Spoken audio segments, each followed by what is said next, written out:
The Atlanta Falcons made it to the Super Bowl, but unfortunately for them, lost it in overtime. Now, when I look at the Falcons, when it comes to the offensive side of the ball, they're relatively okay. Obviously, some people say O-line's the position. Sure, they could get some depth here and all there, and maybe they could sign a right tackle in Sebastian Vollmer, who could be one of those players that they could go after. Now, when it comes to tight end, there are going to be tight ends that are going to fall late in the first round, and that's where they're drafting.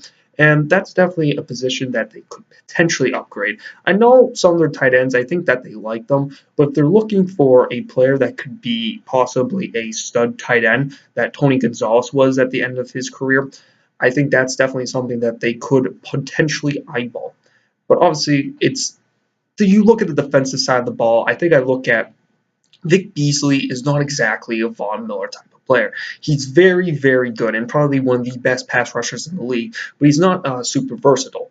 Now, they could draft a potential a linebacker there, or they could sign a couple guys. I think I look at Eziekel Ansah as a potential guy that could hit free agency, and they could put him on the other side. Or they can go after potentially Chandler Jones.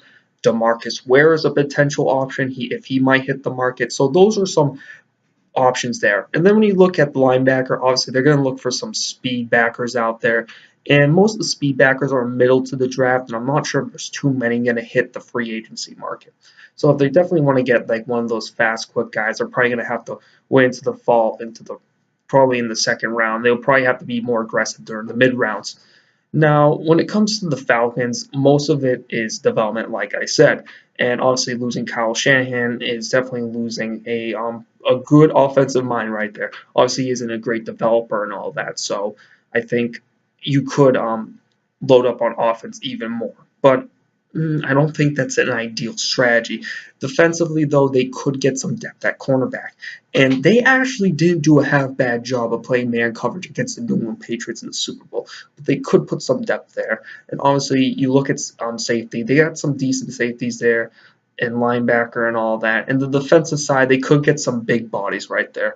I'm not sure if Alan Branch is going to hit the market, but he's a potential body there. I know Terrence Knighton was released earlier this season, New England Patriots, so he's a potential guy to go after.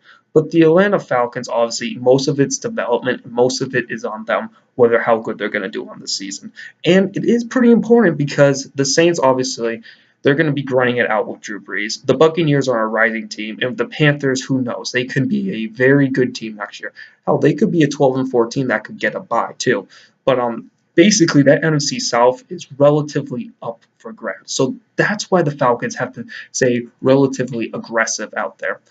Now, obviously, they could add some more like backup depth if they really, really want to. Running back isn't too much of a concern, obviously. But generally, it's defensive back though. But if I were them, obviously draft a couple more players on defense, possibly sign a guy from free agency, one of those pass rushers, and overall, you got to stay competitive this offseason to stay competitive in the 2017 NFL season.